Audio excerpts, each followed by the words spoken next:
삼위일체 하나님이다 이렇게 해석하기도 합니다. 그리고 또 하나님과 두 천사라고 말하기도 합니다. 이 본문의 내용을 알고 있는 우리는 손님이 누구인지를 알고 있지만 지금 아브라함과 사라는 이분들이 누군지를 모릅니다. 18장 2절을 보시면 그냥 이 본문에는 사람 셋이라고 되어 있거든요. 2절에 눈을 들어 본즉 사람 셋이 맞은편에 서 있었다. 그러니까 하나님도 아니고 천사도 아니고 그냥 아브라함이 볼 때에는 사람 셋이서 오고 있는 겁니다. 지나간 나그네 이 낯선 사람을 아브라함은 극진히 대접합니다. 방문객을 모시는 아브라함의 마음이 참 좋습니다. 5절에 보시면 5절에 아브라함이 이런 말을 하거든요. 처음 보는 사람이에요. 아브라함은 처음 보는 사람에게 내가 떡을 조금 가져오리니 당신들의 마음을 상쾌하게 하신 후에 지나가소서. 그러니까 마음이 상쾌해지면 길을 가세요. 그런 뜻입니다. 그러니까 당시에 그 고대 근동에서는 햇볕을 피해서 이렇게 나그네처럼 오고 가는 사람들을 대접하는 문화가 있었습니다. 그런데 그럼에도 불구하고 아브라함은 그 나그네를 보통의 나그네로 생각하지 않고 아주 극진하게 대접합니다. 그러니까 처음 보는 방문객인데도 이런 마음으로 사람을 대하는 겁니다. 우리가 아담과 하와 이야기를 할 때 사람이 사람을 어떻게 대해야 되는가에 대해서 잠깐 이야기를 나눴었죠. 아담은 하와를 처음 보거든요. 처음 보는 존재를 향해서 이는 내 뼈 중에 뼈요 살 중에 살이다 이렇게 기쁨과 감격으로 맞이하잖아요. 그 모습이 지금 아브라함에게서 보이는 겁니다.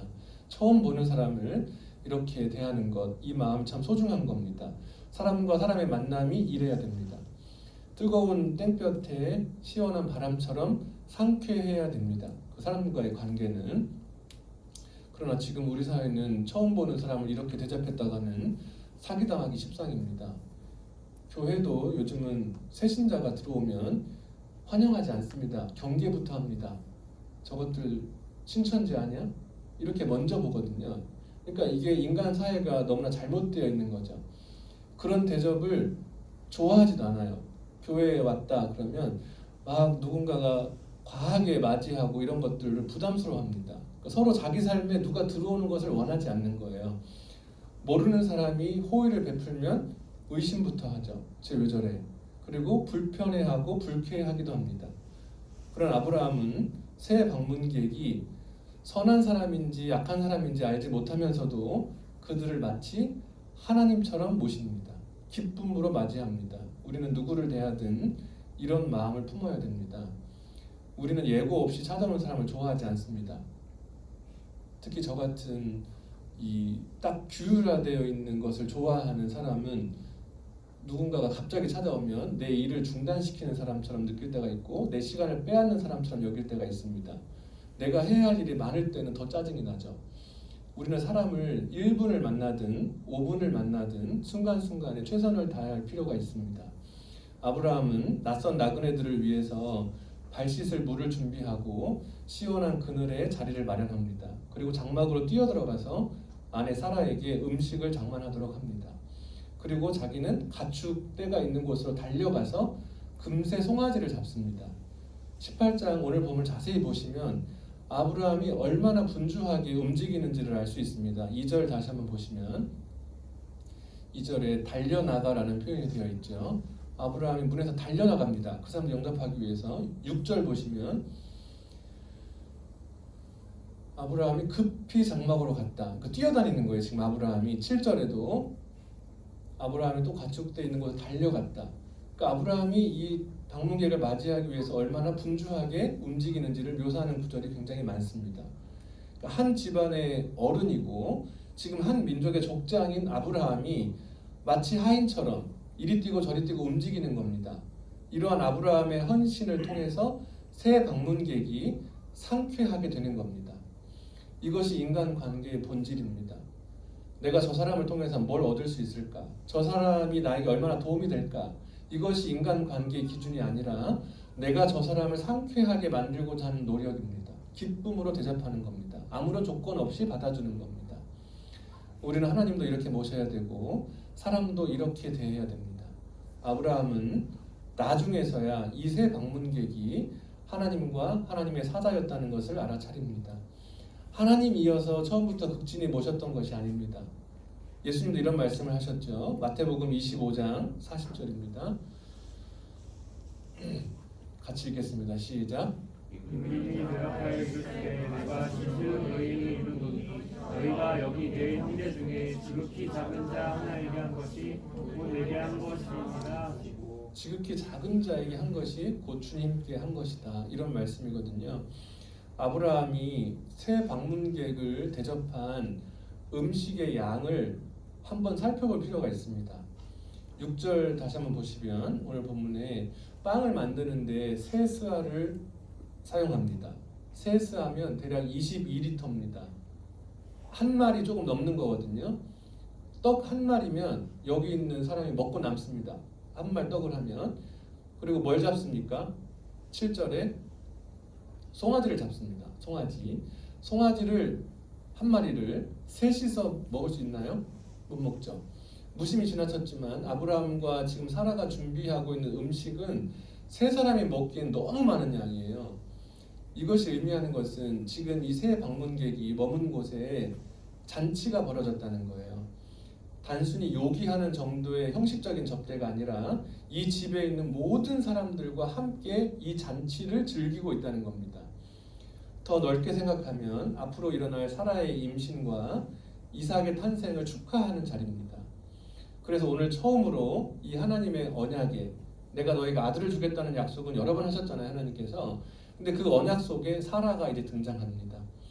그리고 오늘 창세기 28장은 나중에 신약성경에서 세례 요한과 예수님의 탄생을 알려주는 천사가 등장하죠. 그 이야기와도 연결이 됩니다. 성경에는 천사가 임신하게 될 것을 미리 알려준 세 사람이 나옵니다. 오늘 본문의 사라에게 알려줬고 또 누굽니까? 세례 요한의 어머니였던 엘리사벳에게 천사가 나타나서 임신의 소식을 알려주거든요. 그리고 예수님의 어머니 마리아에게 천사가 나타나서 임신 사실을 알려주죠. 근데 오늘 본문의 사라, 그다음에 엘리사벳, 마리아의 공통점이 뭘까요? 세 여인의 공통점이 있습니다. 아이를 낳을 수 없었던 여인이라는 거죠. 사라도 아이를 낳을 수 있는 상태가 아니고 엘리사벳도 마찬가지였습니다. 나이가 많아서 낳을 수 없었고 마리아는 결혼을 안 했기 때문에 낳을 수가 없었습니다. 근데 현실적으로 임신할 가능성이 전혀 없는 이 세 여인에게 임신하게 될 것이라는 천사의 계시가 내려옵니다. 이것은 생명의 시작과 생명의 원천이 사람에게 있지 않고 하나님께 있다는 것을 분명히 하는 겁니다. 오늘 본문 다시 한번 13절과 14절 보시면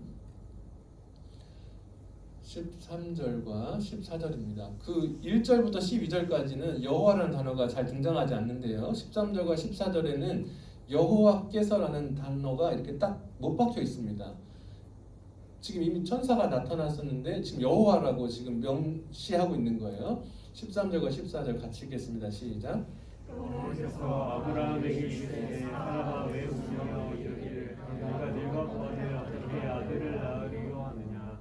14절 여호와께 능하지 못한 일이 있겠느냐. 기한이 이를 때에 내가 내게로 돌아오리니 사라에게 아들이 있으리라. 여호와께 능하지 못한 일이 있겠느냐. 12절까지는 방문객이 사람인 것처럼 표현되어 있거든요. 그런데 13절부터 이제 이삭에 대한 계시를 주실 때에는 자기가 하나님이라는 것을 분명히 밝히는 겁니다. 사라가 아들이 있을 것이라는 말씀을 듣고 웃었죠. 이삭이라는 뜻이 웃다라는 뜻이거든요. 근데 이게 좋아서 웃은 게 아니라 어이가 없어서 웃은 거예요. 내가 나이가 지금 몇인데 이제서 무슨 아들이야, 이런 마음으로 웃은 거예요. 사라는 육체적인 불임뿐 아니라 희망을 잉태하지 못할 상황이었어요. 도저히 무슨 애를 갖겠다는 그런 희망을 가질 수 있는 상태가 아닙니다. 이러할 때 하나님께서 사라에게 약속을 주시는 거예요. 인간적인 기대와 현실적인 대안이 전혀 없을 때 하나님은 약속을 주시고 일하십니다. 나이가 많든 적든 장애가 있든 없든 가난하든 부유하든 하나님께는 인간의 아무것도 어떤 조건도 걸림돌이 되지 않습니다. 누구나 다 하나님의 약속과 언약의 후손이 될 수 있습니다. 하나님은 그런 능력이 있습니다. 인간은 유능한 사람만 채용해서 씁니다. 그래야 회사가 살아남죠. 무능한 사람을 고용하면 회사가 손해를 봅니다. 사람은 무능한 사람을 고용해서 회사에 유익을 줄 수 있도록 만들 능력이 없어요. 그러니까 면접을 통해서 유능한 사람을 뽑아야 돼요. 그러나 하나님은 아무나 쓰실 수 있습니다. 하나님이 전능하시기 때문에 아까 14절에 나와있죠. 여호와께 능하지 못한 일이 있겠느냐. 하나님 자신이 전능하시기 때문에 사람의 무능은 문제가 되지 않습니다. 아브라함처럼 하나님을 내 안에 극진히 모셔드리는 마음이 중요한 겁니다. 여러분 부지 중에 만나는 사람들, 잠깐 스치는 사람들일지라도 하나님의 천사처럼 극진히 대접해야 됩니다. 그 안에 하나님의 뜻과 하나님의 계획과 하나님의 약속이 담겨 있을 수 있습니다.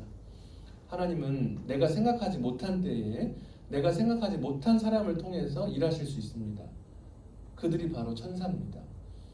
우리가 보고 있는 오늘 본문을 가지고 설교하는 여기까지예요. 천사에 대한 의미는. 근데 제가 천사가 나왔기 때문에 천사에 대한 부분을 조금 부연 설명을 드릴게요. 성경에는 우리가 보고 있는 개역 개정판 성경에는 천사라는 단어가 216번이 나옵니다. 적지 않은 숫자죠.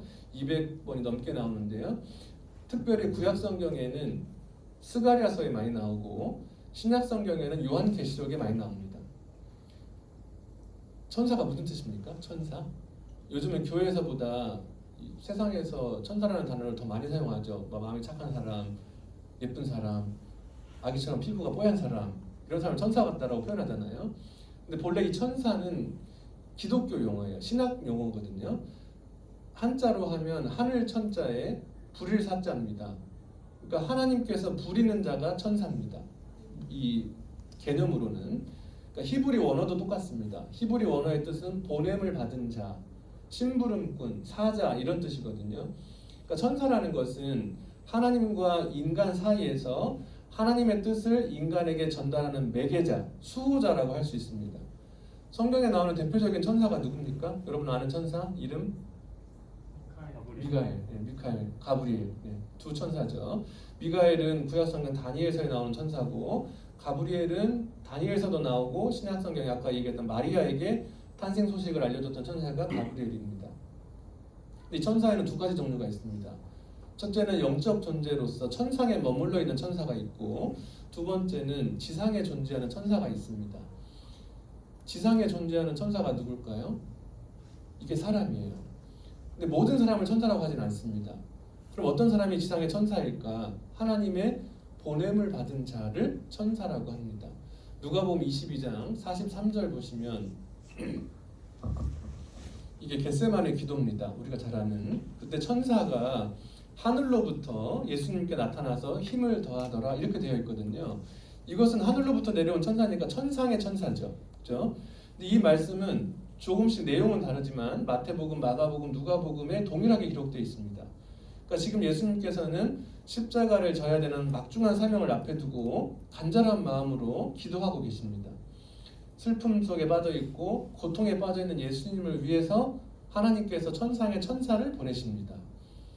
천사가 하늘로부터 예수께 나타나 힘을 더하더라. 이 천사는 천상에 존재하는 천사거든요. 그런데 하나님께서는 이 천사를 보내시기 전에 지상의 천사를 먼저 보내셨습니다. 그게 누구였을까요? 그게 제자들입니다. 제자들. 예수님께서 이 겟세마네 기도를 하실 때 혼자 가셨던 것이 아닙니다. 제자들도 다 따라갔습니다. 마가복음에는 이것이 더 자세하게 기록되어 있거든요. 마가복음 14장 32절부터 보시면 여기서 그들은 누굽니까? 제자들이죠. 그들이 겟세마네를 하는 곳에 이르면 예수께서 제자들에게 이르시니 내가 기도할 동안에 너희는 여기 앉아있으라 하셨습니다. 예수님의 제자가 12명이잖아요. 그 12명의 제자를 데리고 가셨는데 일부 제자들에게는 너희는 여기 그냥 앉아있어 이렇게 얘기하셨어요. 앉아있어. 그런데 특별히 13절에 보면은 3명의 제자를 데리고 가십니다. 베드로와 야고보와 요한입니다. 이 세 제자는 거기 앉아있으라고 하시지 않고 따로 데리고 올라가셔요. 그 데리고 가셔서 슬퍼하시는 중에 그 제자들에게 3명에게 당부를 하시는 거예요. 34절에 내 마음이 심히 고민하여 죽게 되었으니 너희는 여기 머물러 깨어있으라. 그러니까 그러니까 나머지 모든 제자가 다 천사의 역할을 한 것이 아니고 제자들은 데리고 가셨는데 너희는 그냥 여기 앉아 있어 한 제자가 있고 3명은 따로 떼어서 자기 옆에 두시고 깨어 있으라 하셨어요. 이 사명을 주신 거거든요. 3명에게는. 이때 하나님께서 많은 제자 중에서 특별히 베드로와 야고보와 요한을 따로 떼어내셔서 지금 십자가를 져야 되는 예수님을 돕는 천사로 보내신 겁니다. 사명을 주신 거예요. 하나님께 보냄을 받은 자예요. 이들에게 명하신 것은 뭐였냐면 깨어 있으라는 거예요. 깨어 있는다는 것이 뭡니까? 기도를 한다는 거잖아요. 하나님께서는 천상의 천사를 보내시기 전에 지금 죽을 만큼 고통스럽고 깊은 슬픔에 빠져 있는 예수님을 기도로 도우라고 베드로와 야고보와 요한을 지상의 천사로 보내셨던 겁니다. 심부름꾼으로, 돕는 자로. 그런데 이 제자들은 이 사명을 감당하지 못했어요. 성경에 보면 37절에 보시면 마가복음 14장 37절에 보시면 깨어있으라 당부하셨는데 돌아와 보니까 예수님이 돌아와 보니까 어떻게 하고 있었어요? 자고 있었어요. 깨어있지 못했던 거죠. 그 베드로에게 말씀하시는 거예요. 시몬아, 자느냐? 네가 1시간도 깨어있을 수 없더냐?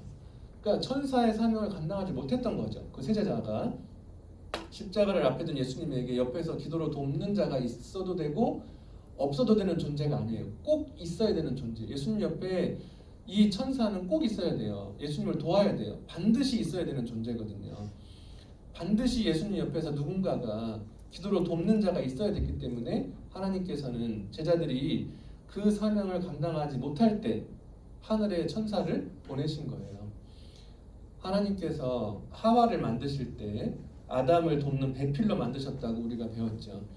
우리가 쉽게 생각할 때 돕는 배필이다 그러면 아담이 주체고 하와는 옆에서 그냥 보조자로 도와주는 사람이니까 있어도 되고 없어도 되는 존재구나라고 생각할지 모르지만 그게 아니라고 했죠. 성경에서 돕는 배필은 그런 뜻이 아니고 에제르, 히브리어로는, 영어로는 수터블 헬퍼, 꼭 들어맞는 사람이란 뜻이에요. 볼트와 너트 같은 거. 볼트만 있으면 안 되고 너트만 있으면 안 되잖아요. 꼭 2개가 쌍으로 같이 있어야 돼요. 그러니까 아담에게 하와는 꼭 있어야 하는 존재예요. 우리가 잘 아는 선한 사마리아 사람 이야기에서도 그 죽게 된 강도 만난 자에게 선한 사마리아 사람은 있어도 되고 없어도 되는 존재가 아니라 선한 사마리아 사람이 있어야만 이 강도 만난 자는 살 수 있어요. 그런 존재예요. 아담에게는 하와가 그런 존재였고 강도 만난 자에게는 선한 사마리아 사람이 지상의 천사였던 것이죠. 예수님에게는 제자들이 천사의 역할을 했었어야 돼요. 이것이 성경에서 말하는 천사입니다. 여러분 옆에 있는 분들에게 인사를 나누세요. 내가 너의 천사가 되어줄게. 어색하죠? 하세요. 해야 끝낼 거예요. 내가 너의 천사가 되어줄게. 네. 여러분 우리가 사명을 하나님께 주실 때는 옆에 있는 분들의 천사가 되라고 돕는 배필로 우리를 인연을 맺게 하신 겁니다. 이것을 꼭 기억하고 예수님 옆에 제자들처럼 아담 옆에 하와처럼 강도 만난 자 옆에 사마리아 사람처럼 그런 존재로 살아가는, 서로가 서로에게 천사가 되어 살아가는 한 주간 되시기를 바랍니다. 우리 함께 찬양하고 기도하겠습니다.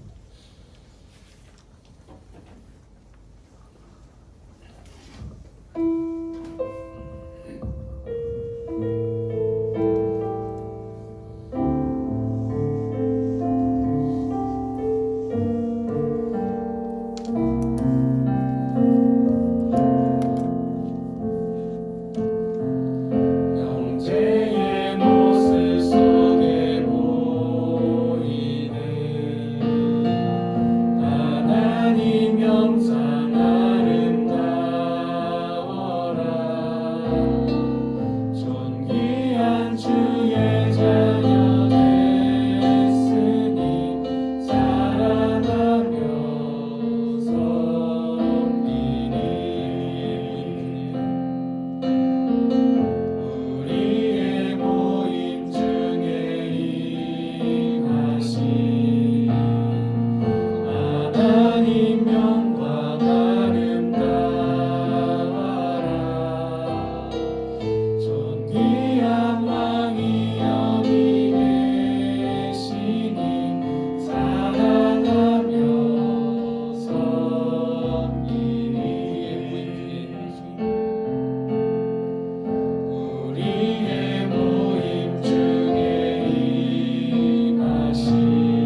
우리가 어떻게 인간 관계를 맺으며 어떻게 사람들과의 관계를 맺어야 될지를 배웁니다.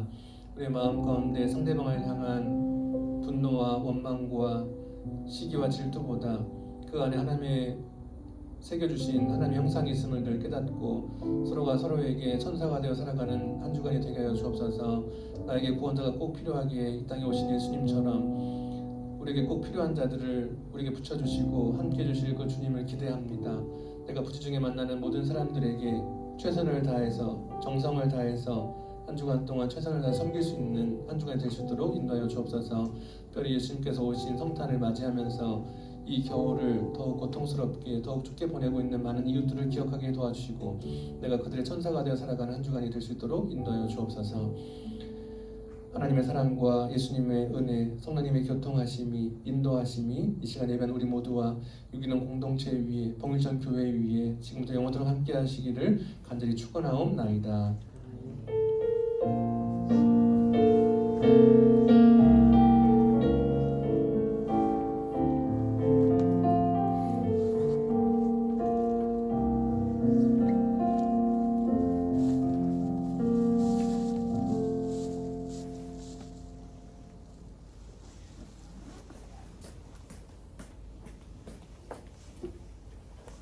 광고 드릴게요.